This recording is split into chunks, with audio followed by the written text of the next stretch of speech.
Hey everybody, welcome to another installment of Johnny D's Music Mania, and continuing our trend here of talking about the Monkees' 60th anniversary convention, which is coming up, and I'll get it right off at the top here, September 4th, 5th, and 6th at the Clarion Hotel in North Haven, Connecticut.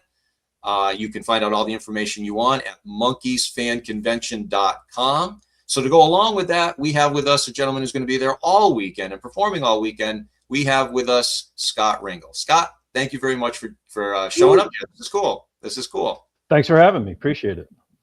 So Scott, we'll get into more details about the convention and what you're doing there, but Scott plays Monkee songs, and he plays all Monkee songs. I don't think there's a Monkee song he doesn't know. There's plenty I don't know, believe me. Okay, well, but there's plenty he does, trust me. And may even be open for requests, who knows. But he's going to be performing all weekend, all 3 days at the M60 Monkees convention. He's going to be performing. But to start off, which I always like to do, Scott, is how did you become a musician? Because I'm always fascinated, because I have my story of how I ended up picking up a guitar for the first time and venturing into the world of music. How did the bug bite you, and how did you get started? The bug bit me probably the same way that it bit 8 million other people. You grow up basically listening to your parents' music growing up. And my family was a little bit diverse. My father was into Broadway shows and things like show tunes and things like that. And my mother was more into pop and rock. She liked Elvis, and she liked Johnny Ray, and she liked the Beatles, and she liked the Monkees. So in her collection, she had the first album, and she had Headquarters. And that was really my introduction when I was just a wee young lad. But people don't believe me when I say this, but I consider myself a first generation fan, because I distinctly remember sitting with my grandparents on Monday nights watching the TV show during its initial run. Nice. So I have those memories. I have memories of the Castro convertible being pulled out in the rec room and sitting on the edge of it with my grandparents, watching these four guys run around in circles with with this music behind them. And that's how I got interested in the Monkees. So fast forward a couple of years, when I got to be in my early teens, my father had bought my mother a junky acoustic guitar from Sears, which was like a $10, I think it was called Checkmate was the brand. And I used to just bang around on that. I was given a chord book of Beatles songs. Let's make that correction. Beatles songs. And the first song that I figured out from the chord shapes to learn how to play was, oddly enough, A Day in the Life. Well, you do have an acoustic intro that you can make it sound. You can make it sound like it sounds on the record, right? So that's inspiring. Exactly. So that's pretty much how I started. And then, through the years, I've been in and out of bands just like everybody else. And for me, my top bands were always the Beatles and the Monkees. Those were the ones that I really gravitated towards.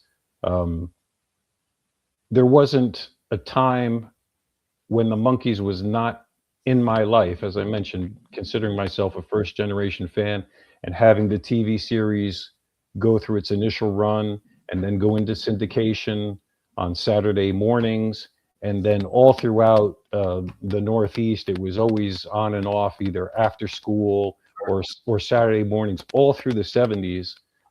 And I think it was only up until the early 80s when it was not. So when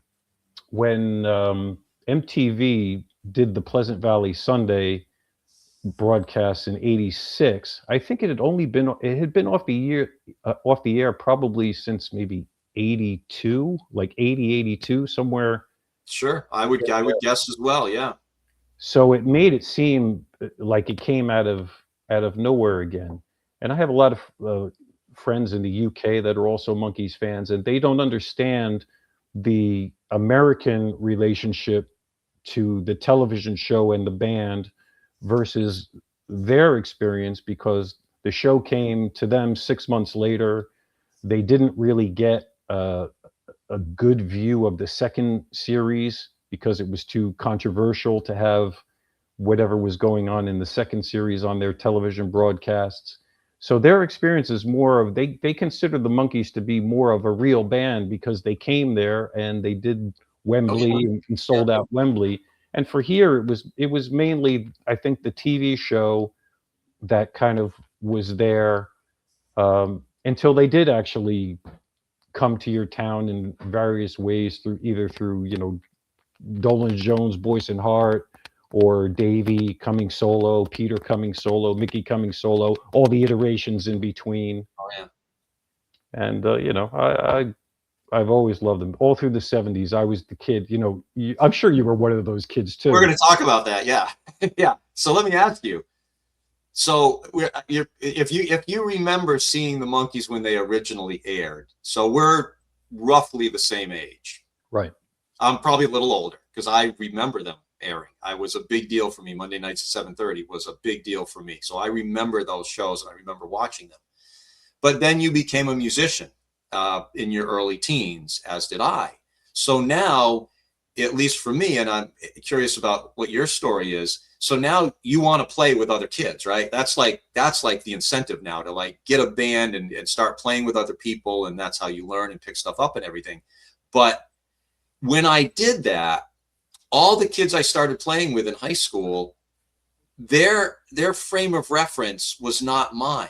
They hadn't really gotten into music when they were 4, 5 years, 3, 4, 5, 6 years old, like I did. So now that's my music, but I got to play Led Zeppelin and Aerosmith and Black Sabbath and Right. all of that. What was your experience like once you sort of came of age and started playing with kids and putting bands together and stuff like that?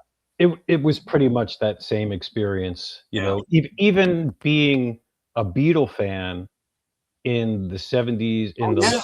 late '70s and early '80s was frowned upon. Yeah. Yeah. So I'd say, "Oh, I love the Beatles," and people, "The Beatles are so weak," Stones and The Who and Zeppelin Yeah. and Kiss and Pink Floyd and Rush, and Yeah.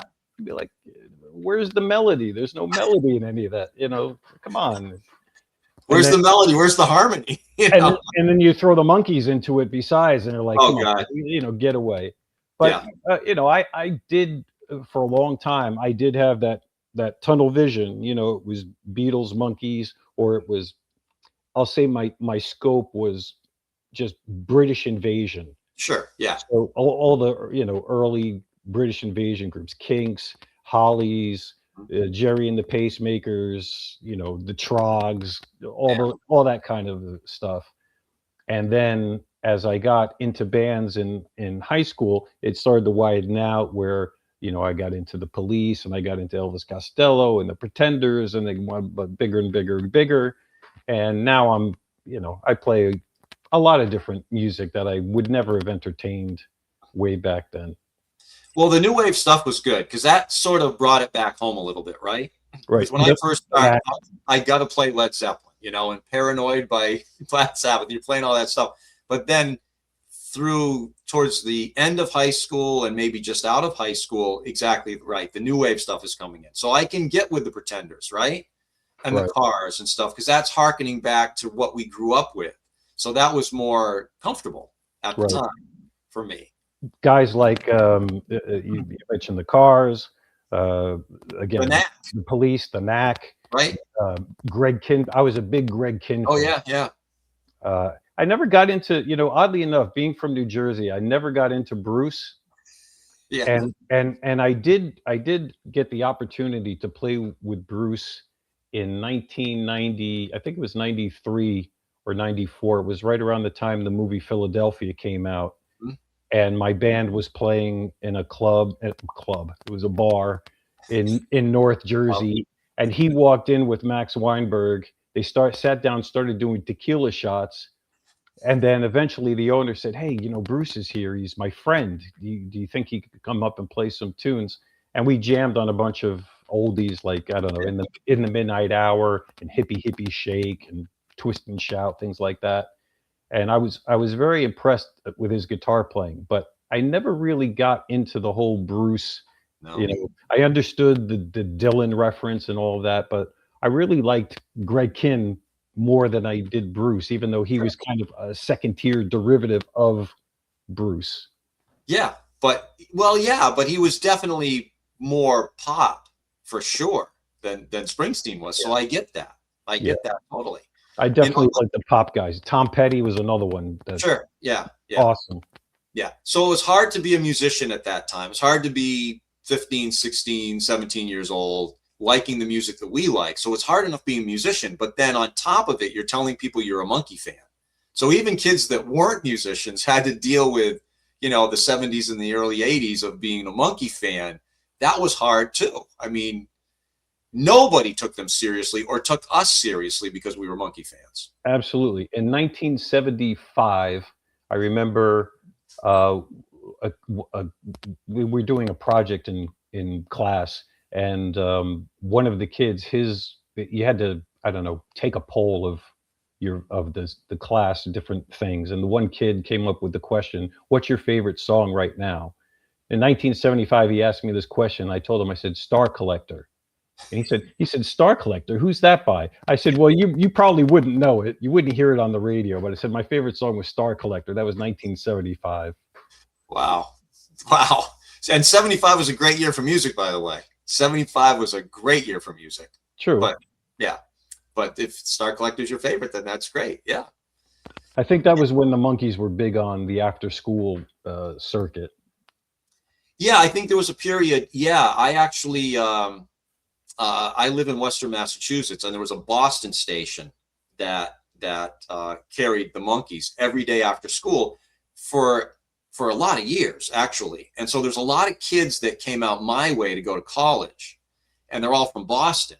And so they'd grown up with the Monkees, coming home from school and seeing the Monkees. And so Peter Tork played a club right here, and it was mobbed, absolutely. You couldn't get in the place. And Yeah, it was wow. really because these kids from Boston had watched it after school. And then when Peter Tork's here in their town, they went crazy to see him. So that was it. Yeah, that was another thing about the television show, is that it gave it, whether they wanted it or not, gave them publicity. Now, Yeah. for Michael, he didn't want to have people asking him for Monkee songs or even really referencing Monkee songs. I think he rolled with the punches as best as he could, but certainly Davey, I don't think minded. I don't really think. Well, Mickey went to England and did that whole, I'm going to be a director and play Yeah. polo and all that kind of stuff. But Peter, as the musician, also I think was into that. He benefited from all that after school and Saturday morning. Absolutely. Yes. Yeah. Yeah. Yeah. He put a band together called the New Monks, and he toured quite a bit, certainly in the Northeast. He was around a lot. And yeah, I think he definitely did, because he was the one Monkee you could really see, because he played a lot and he played around the Northeast a lot, and he would play clubs. Right. He would be in clubs. It was easy for people to see him. And it was, I think, exciting at the time for people to see a Monkee, so it was great. It was great that he did that. Absolutely. I agree. And so now that we got your history and who you are and what you do, now we can talk about this M60. M60. M60, the 60th, say that 5 times fast, the 60th anniversary Monkees convention. And you are going to be a big part of this convention. So it starts on Friday night. Let's get back to where we were. It starts on Friday night at the Clarion Hotel in North Haven, Connecticut. And there's sort of it's called a VIP event, but it's more like just a meet and greet. Anybody that's in the hotel or anybody that's in town at the time to just hang out and see everybody and meet everybody and greet everybody. And you will be performing that night, correct? I will be performing in the bar area. I believe in the bar area. Similar to if you were at the Peter Tork Memorial Convention. Yeah, I performed in that same bar area, so it'll just be a repeat of that, and we're just going to have a sing-along. Sing along, yeah. I've been rehearsing. I have just over 120 Monkee and Monkee related songs. That's what I'm talking about. You say you don't know them all, but you certainly know enough. I definitely don't know them all, but 100. I figured it out. 120 plus songs. You figure Wow. 12 songs on an album. I know 10 albums worth of monkey related songs. Nice, nice. And then on Saturday, for everybody that's going, Saturday, technically, I'd like to refer to as like the convention proper, where all the guests will be there and you can get autographs, pictures, things for sale. There'll be vendors, T-shirts, albums, the whole bit. That goes from noon to 5-ish, I guess. It's sort of like noon to 5-ish. You can get a VIP ticket, I think, that'll get you in at 11. But it ends about 5, 6-ish, somewhere in there. And then we have the concert for the evening, which starts around 6-ish, going till about 11, from what I understand. And there's going to be various artists playing. You can go to the website and check that out and get the full lineup for the night. And you will be performing that night as well, right, Scott? Yes, I will. I'll be starting off the festivities around 6:15 or so with just a quick introductory set of monkey and monkey related songs. Staying Cool. away, steering clear of the hits, leaving those for the bands proper to Yep. do the proper way. But I'll throw in a couple of little weird stuff and stuff that people will also be very familiar with that are outside of the fanatics. You know, it'll be a good time. But do I need to buy a ticket to get in? Is that what why you're telling me to go to the website? No, the people out there, the people on the other side of the screen, Okay. they got to go and buy tickets to get in there. Thank you for clarifying. I don't know. Charles may make you buy a ticket. I don't know. He might. You never know. You'll have to talk to him. And then Sunday, it actually leaves the Clarion Hotel, and we go at this moment to an undisclosed place in Connecticut where the Underground Frotus Adventure is. Yeah, we know where it is. But if you buy a ticket and you're at the convention on Saturday and you have a ticket for Sunday, that address will be given to you. So if you buy a ticket over the weekend, you will be told where to go to on Sunday, because there is a beautiful, incredible monkey museum there, probably the best monkey museum in the world. There's incredible things there. There's Peter Tork's piano that he grew up learning piano on, his family's piano, and things like that. So it's a great thing to see. Everybody will be there, and there will be performers. Mick Lawless will be performing there, and Scott, you'll be performing yet again. Look at the work you're putting in. You'll be performing again on Sunday as well. With Mick, yes. We're going to have, I guess he's assembled a group of people to, again, put some good time music together and just have a laugh, and should be great. Yeah, and so the Sunday, so everybody understands, you've got the museum, which will be tremendous for you to see. Trust me, if you're a monkey fan, there's nothing better than this museum. And it's just going to be a casual day. It's going to be an outside. If it rains, band's undercover. There is a tent and all of that, but it's just a nice casual outdoor experience for everybody. And the band will be playing, musicians will be playing, Scott will be playing, real casual, really nice and relaxing after like 48 hours of nobody sleeping. It'll probably be a really good. Well, I hope it doesn't rain. I mean, I don't want it to be like Woodstock. We don't want rain. We don't want rain. We don't want Woodstock. But I did play Peter Tork's piano when I was there last time. So I did too. Yeah, nice. it's really cool. And in the museum there, where Peter's piano is, they have a nice little setup for Peter. So you've got a lot of Peter's, music, pictures, shoe suede blues, flyers and things like that. It's really nice. There's a nice little setup there around Peter's piano. So it's a great and wonderful thing to see. I think they did that for each of them, didn't they? Wasn't there like a little separate section for each? There is, I think, right next to there, you got a little setup for Davey. Yeah, I think they do. Specifically, there is a centerpiece around the piano, though, which I remember most. But it's a wonderful place to see. It is, and it'll be a wonderful casual day. Now, the Saturday certainly is going to be hectic and busy for everybody, because you've got some tremendous guests there. You've got Chip Douglas there, who's coming in from Hawaii, and wow, this is going to be really cool having Chip. And Henry Diltz, of course, the great photographer, is going to be there. John Billings, who is the current bass player for Mickey Dolenz and previously for the Monkees. John Billings is going to be there. Rich Dart, the Monkees drummer and Mickey's drummer right now, he's going to be by on Saturday, stopping by. So there's a lot of great monkey people to see. And of course, there's monkey fans, which we know they're coming in from Australia, and they're coming in from all over the country. That's for sure. So it's going to be a wonderful weekend for all of us. It really is. Yeah, not only are those people coming in from Australia, but they're coming in, they're going to the convention on the East Coast, and then they're flying back to the West Coast to see Mickey perform out in California, I think, or Yeah, something. yeah, yeah. On September 12th, which And is then, the and then they actual. go back for their own convention in Australia. Yeah, these people are just on the road for weeks, but that's great. That's great because everybody's going to be there, and it's going to be great meeting them. It's going to be great meeting people that like Scott. If you've seen Scott, you've seen him perform, maybe you've seen him on YouTube and stuff, you get to meet him in person. And a lot of Monkee authors are there too. You've probably bought their books, you've read their books. This is a great opportunity to meet them in person as well. If you do and you've got their books, bring them. I'm sure they'll be happy to sign those. And so it's just the whole Monkee world, convening in one place for the weekend in Connecticut. So, Right. yeah. So So if anybody wants my autograph, I don't charge for it. It's free. look at that. Free. You never get anything for free. My autograph, you can have it for free.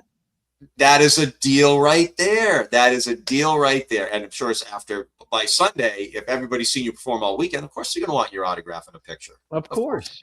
Of course. Then at a year, it'll be worthless. Or they'll try to move it on eBay. Who knows? That's maybe we'll see. We'll see. We'll see.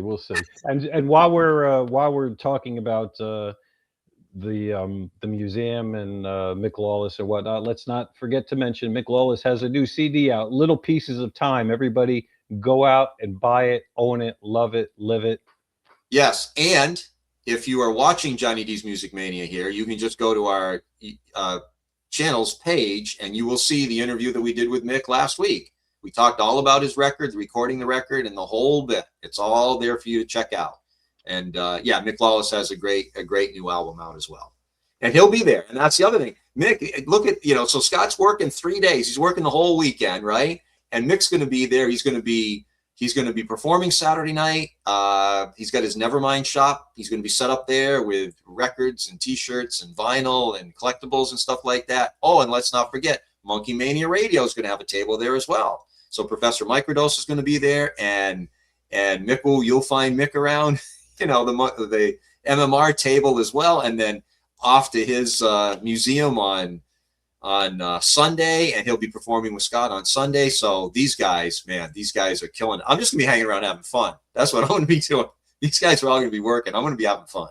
Well, just on top of everything else that goes on, depending upon how everybody's mood is on Saturday night, we may do an after party sing along if the hotel allows us to keep everybody up late. If we can stay in the ballroom or something like that, and just play all 120 songs. 120 songs. That's what I'm talking about. Nobody's going to sleep. There will be no sleep this weekend.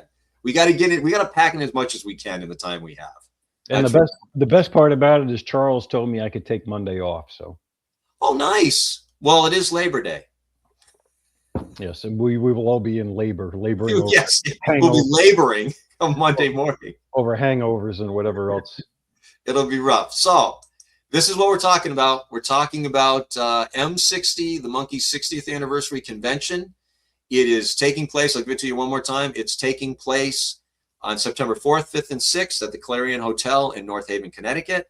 You can find out all the information. I don't know if you're hearing this now, if you're going to find a hotel room or not, but you can certainly get tickets and the schedule of everything that's going to happen over the weekend. Just go to Monkees, with an S, monkeesfanconvention.com, and you can get all the information there. And this always does that, but I want to get this back here. And so all the information is there, everything you need to know about the convention. But Scott, let me ask you. So somebody's interested in your music or checking you out or finding out about your music or where you're playing or what are you doing? How can they find out about what you're up to? They can find out about what I'm up to on my Facebook page, which is Scott Ringle, or they can go to The Flavor Music on Facebook, which is Flavor is spelled Flavor, the British spelling. I post my gigs there and whatever else I'm up to. Just while we're engaged, not that everybody out there in Johnny D world is local to where I'm from. Mm. But I do have also upcoming just after this monkeydom that we're getting involved in, doing an all Beatles night with a friend of mine, Chris Kogut, locally here in Jersey. We do that usually once every 6 months, where we just play all Beatles for an evening, and that'll be coming up the following weekend after the convention. So look Nice. out for that. People can check into that. Okay. And so if you're digging this, if you enjoyed this conversation, and check out all the other episodes we have up here on Johnny D's Music Mania, please consider subscribing. It would be wonderful. We're kind of new here. We've only been here a short period of time, and subscribers will be very nice. So we'd appreciate that. And tell your friends, and get it around. That'll be great. That'll be great. And if there's people that you don't like and you didn't like it, tell them about it anyway. Exactly. If you don't like them, tell them. That's good. That's a great idea. We need all the help we can get. Let's put it that way. Exactly. But I appreciate it. I'll drink to that. There you go. We all need help. Everybody needs help, man. Scott, thank you very much. This is great, and I look forward to seeing you again. It's coming up a couple of weeks. We'll be there. We'll be rocking and rolling. Johnny, thanks for having me, and as always, peace and love. There it is, man. He said it. What he said. We'll see you next time on Johnny D's Music Mania. Peace out.